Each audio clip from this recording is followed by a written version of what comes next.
नमस्ते, जय श्री राम, जय माता दी, राधे राधे, जय श्री कृष्ण। आप सभी लोग कैसे हैं? उम्मीद है आप सभी लोग अच्छे ही होंगे। मैं आप सभी लोगों को एक सच्ची घटना बताने वाली हूँ, जो कि 31 जुलाई 2025 की है। एसएससी का जो एग्ज़ाम है, एसएससी 13 का जो एग्ज़ाम है 2025 में हो रहा था। उस एग्ज़ाम में सभी स्टूडेंट ने जिन्होंने फॉर्म भरा था, तो उन्होंने 3 एग्ज़ाम सेंटर चुनने होते हैं। तो उन्होंने 3 एग्ज़ाम सेंटर चुने थे जो कि उनके घर के पास से थे। और जो उनका एडमिट कार्ड आया परीक्षा के 2 दिन पहले, सभी लोगों ने एडमिट कार्ड अपना डाउनलोड किया। सभी स्टूडेंट ने अपना एडमिट कार्ड डाउनलोड किया। उस एडमिट कार्ड में एग्ज़ाम सेंटर जो दिया गया था, सभी लोग वक्त पर अपने एग्ज़ाम सेंटर को पहुँच गए परीक्षा देने के लिए। जिस दिन परीक्षा थी, तो उस दिन एग्ज़ाम सेंटर में पहुंच के ये एग्ज़ाम सेंटर की घटना है, गुरु हरगोविंद सिंह एग्ज़ाम सेंटर की। यहाँ पर 450 लोगों का एग्ज़ाम होना था, जिनमें से 200 लोगों का वेरिफिकेशन हुआ। बायोमेट्रिक वेरिफिकेशन 200 लोगों का हुआ और 250 लोगों का वेरिफिकेशन नहीं हो पाया बायोमेट्रिक। तो फिर जिन 250 लोगों का वेरिफिकेशन एग्ज़ाम सेंटर में नहीं हो पाया ऑनलाइन, तो उन्होंने क्या किया, वो लोग आपस में सभी स्टूडेंट बात कर रहे थे कि, तो आपस में घुल मिल गए। तो उन सबको यह बात निकल कर सामने आई कि ऐसे बहुत से स्टूडेंट हैं जिनके साथ ये घटना हुई है, और कोई एक स्टूडेंट ऐसा नहीं जिसके साथ ऐसी घटना हुई है। फिर एग्ज़ाम सेंटर में सभी लोगों ने बोला कि, फिर एग्ज़ाम सेंटर के जो थे उन्होंने बोला एग्ज़ाम सेंटर में कि अनाउंस किया कि आप लोग परेशान ना होइए, जिन 250 लोगों का बायोमेट्रिक वेरिफिकेशन नहीं हुआ है, स्टूडेंट आप लोग परेशान ना होइए। जब तक आप लोगों का बायोमेट्रिक वेरिफिकेशन नहीं हो जाएगा, तब तक आप सभी लोगों का एग्ज़ाम शुरू नहीं होगा। तो ऐसे में जो 250 लोगों का वेरिफिकेशन नहीं हो पाया था बायोमेट्रिक, तो वो लोग तसल्ली उनमें थोड़ा आ गई कि हाँ चलो ठीक है। फिर कुछ देर बाद दूसरा अनाउंसमेंट करते हैं एग्ज़ाम सेंटर में कि जिन लोगों का बायोमेट्रिक वेरिफिकेशन हो गया है, वे लोग एग्ज़ाम हॉल पर पहुंचिए, अपनी परीक्षा दीजिए, परीक्षा शुरू हो रही है। तो जिन लोगों का बायोमेट्रिक वेरिफिकेशन हो गया था, वो सभी परीक्षार्थी होते हैं, एग्ज़ाम हॉल में जाकर अपना एग्ज़ाम देने लगते हैं। तो ऐसे में सभी लोग अपना स्टूडेंट एग्ज़ाम देने लगते हैं। तो जो 250 लोग थे एग्ज़ाम सेंटर पे, जिनका बायोमेट्रिक वेरिफिकेशन नहीं हुआ था, वो लोग आपस में बातचीत करते हैं, घुल मिल जाते हैं, और यह बात निकल के सामने आती है कि 250 लोगों का वेरिफिकेशन बायोमेट्रिक नहीं हो पाया है, जिसके कारण उनकी परीक्षा छूट रही है। और फिर कुछ लोग एग्ज़ाम सेंटर पे ही अपना जो एडमिट कार्ड होते हैं वो डाउनलोड करते हैं। तो उन्हें पता चलता है कि उनका जो एग्ज़ाम सेंटर होता है, जैसे किसी ने लखनऊ का एग्ज़ाम सेंटर भरा था, किसी ने कानपुर का या दिल्ली का एग्ज़ाम सेंटर भरा था, तो उसकी परीक्षा लखनऊ, कानपुर, दिल्ली में ना होकर उसका एग्ज़ाम सेंटर दक्षिण भारत में डाल दिया गया। तो किसी का जो एग्ज़ाम सेंटर था 2 दिन पहले कुछ और था, और परीक्षा वाले दिन एग्ज़ाम सेंटर कुछ और था, तो उस किसी का जम्मू कश्मीर में डाल दिया गया। तो इतने कम वक्त में कोई भी अपने एग्ज़ाम सेंटर पर नहीं पहुंच सकता। तो ऐसे में 250 स्टूडेंट की जो परीक्षा थी वो छूट गई। और जब जो 200 लोग एग्ज़ाम सेंटर पर एग्ज़ाम देने के लिए गए भी एग्ज़ाम हॉल में, उनमें से एग्ज़ाम हॉल में जो लोग अपनी परीक्षा दे रहे थे एग्ज़ाम हॉल में, किसी रूम में 2 स्टूडेंट थे, किसी में 10 स्टूडेंट थे, और किसी में 4 स्टूडेंट थे। और उन स्टूडेंट की ये शिकायत थी कि जब वो अपना एग्ज़ाम हॉल में एग्ज़ाम देने के लिए गए, तो किसी कंप्यूटर का माउस नहीं था। 2-3 लोग बताते हैं कि स्टूडेंट की उनके कंप्यूटर का माउस नहीं था और एग्ज़ाम सेंटर में, और अधिकतर कंप्यूटर का CPU नहीं था, और ऐसे में उनकी परीक्षा शुरू ही नहीं हो पाई। ऐसे में कुछ गिने चुने लोगों ने ही परीक्षा दी, जिनकी परीक्षा हो पाई संभव। और ज़्यादातर लोगों की परीक्षा छूट गई। ऐसे में सभी स्टूडेंट आते हैं और जहाँ पर वो लोग पढ़ाई कर रहे होते हैं जिन टीचरों से, उनसे कहते हैं कि गुरुजी हमें ऐसी ऐसी समस्या हुई है एसएससी के एग्ज़ाम में, और ऐसे बहुत से लोगों को ऐसी समस्या हुई हैं, तो हम बहुत परेशान हुए हैं और परेशान हैं। तो ऐसे में अभिनय सर जो होते हैं टीचर, वो अपना 2 मिनट 38 सेकंड का वीडियो बनाते हैं और उस वीडियो में जो भी टीचर होते हैं उन सभी को बुलाते हैं।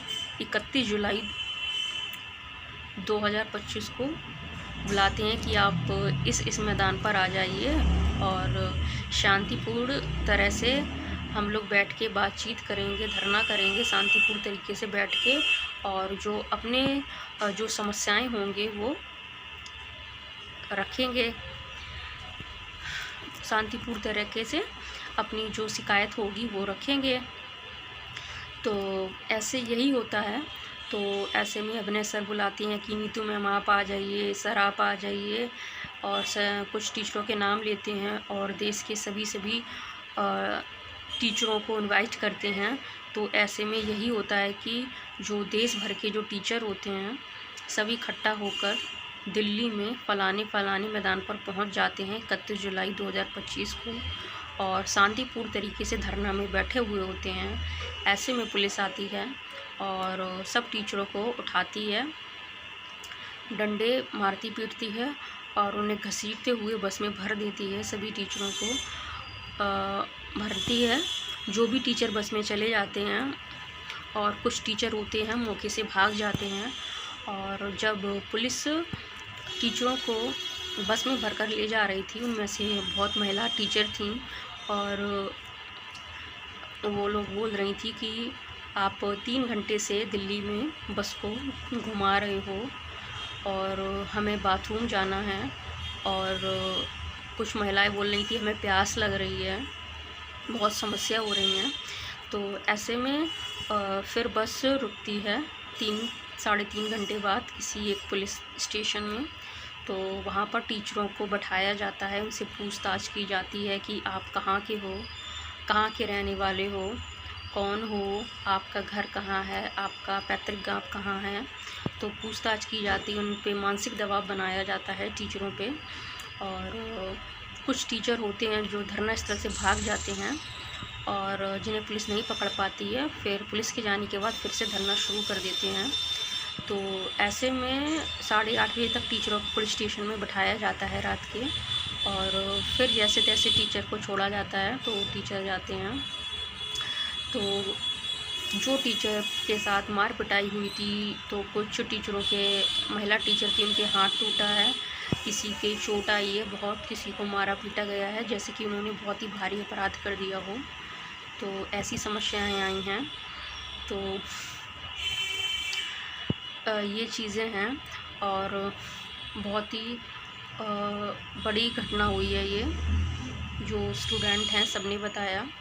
तो ऐसे में जो स्टूडेंट थे लाखों की संख्या में थे, और कई लाख स्टूडेंट थे जो परीक्षा एसएससी का एग्ज़ाम के लिए फॉर्म भरा था। उनमें से 55,000 लोगों ने ऐसी शिकायतें दर्ज करवाई हैं, 55,000 स्टूडेंट ने, कि उनके साथ एग्ज़ाम सेंटर में ऐसी घटना हुई है। 2 दिन पहले जब वो अपना एडमिट कार्ड डाउनलोड करते हैं तो उनका एग्ज़ाम सेंटर कहीं और दिखाया जाता है, जहाँ पर वह पहुंच जाते हैं एग्ज़ाम वाले दिन ही उनका एग्ज़ाम सेंटर बदल दिया जाता है। किसी का जम्मू कश्मीर डाल दिया जाता है और किसी का दक्षिण भारत में डाल दिया जाता है, और कम टाइम में एग्ज़ाम सेंटर पर स्टूडेंट पहुँचे तो पहुँचे कैसे। ऐसे में कई स्टूडेंट की परीक्षाएँ जो होती हैं वो छूट जाती हैं। और जो जैसे तैसे जद्दोजहद के बाद जो स्टूडेंट अपने एग्ज़ाम सेंटर पर पहुँचे एग्ज़ाम देने के लिए, तो कुछ स्टूडेंट के एग्ज़ाम हॉल में कंप्यूटर के माउस नहीं थे। कुछ के 2-3 स्टूडेंट ने ऐसी कंप्यूटर के माउस ना होने की एफआईआर दर्ज कराई, और कंप्यूटर के सीपीयू नहीं था, और कुछ ने ऐसा शिकायत दर्ज कराई, एफआईआर करवाई। तो ऐसे में बहुत से स्टूडेंट ने एफआईआर दर्ज कराई है, और जो शिकायत कर रहे थे स्टूडेंट एसएससी वाले, तो उनकी बात को दबाया गया कि उन्हें धमकाया गया कि अगर आप कुछ एक्शन करते हैं तो आपके ऊपर एफआईआर हो जाएगी। तो स्टूडेंट ने डर के मारे एफआईआर कुछ ने की, कुछ ने नहीं की। तो शिक्षक को भी धमकाया गया सब। तो फिर शिक्षक जो थे, टीचर थे, वो लोग अपनी बात शांतिपूर्ण तरह से धरते रहे और कुछ को उठा ले गई पुलिस और कुछ फिर वापस में फिर से धरना करने लगे। तो ये बात है दिल्ली की घटना। तो ऐसी घटना बहुत ही बड़ी घटना हुई है ये। और इस धरने में सभी टीचर्स लोग जो पहुँचे हुए थे, कुछ एसएससी एग्ज़ाम की तैयारी कराते हैं, कुछ रेलवे की कराते हैं, कुछ बैंक की कराते हैं। बहुत ही भीड़ हो गई थी। सभी शिक्षक जो होते हैं, वो टीचर होते हैं, वो इकट्ठे हो गए थे और कहते हैं कि गुरु गोविंदो खड़े काके लागू पाए, बलहारी गुरु आपने गोविंद दियो बताए। ऐसे में टीचरों को बहुत ही पीटा गया, परेशान किया गया। तो ये जो घटना है बहुत ही दुखद है और इसका शांतिपूर्ण तरह से विरोध हुआ है। और 55,000 जो एफआईआर दर्ज की गई हैं, ये स्टूडेंट ने 55,000 एफआईआर दर्ज कराई हैं, जो कि बहुत ही बड़ी चिंता का विषय है कि आखिर जो एसएससी का एग्ज़ाम था कहाँ पर चूक हुई, जो ऐसी इतनी बड़ी हर स्टूडेंट के साथ में घटना हो रही है। ज़्यादातर स्टूडेंट का एग्ज़ाम छूट रहा है, कुछ पहुंच पा रहे हैं तो वो भी एग्ज़ाम नहीं दे पा रहे हैं। तो किसी एग्ज़ाम हॉल में 2 लोग, 4 लोग, 10 लोग ऐसे लोग थे। तो नमस्ते दोस्तों, और कहानी यहीं पर ख़त्म होती है। अगली कहानी के साथ मैं आपसे ज़रूर मिलूँगी जल्दी। आप हमारे चैनल को सब्सक्राइब कर लीजिए, आप हमारे चैनल को सब्सक्राइब कर लीजिए और हमारे चैनल को सपोर्ट कीजिए। नमस्ते, जय माता दी, जय श्री राम।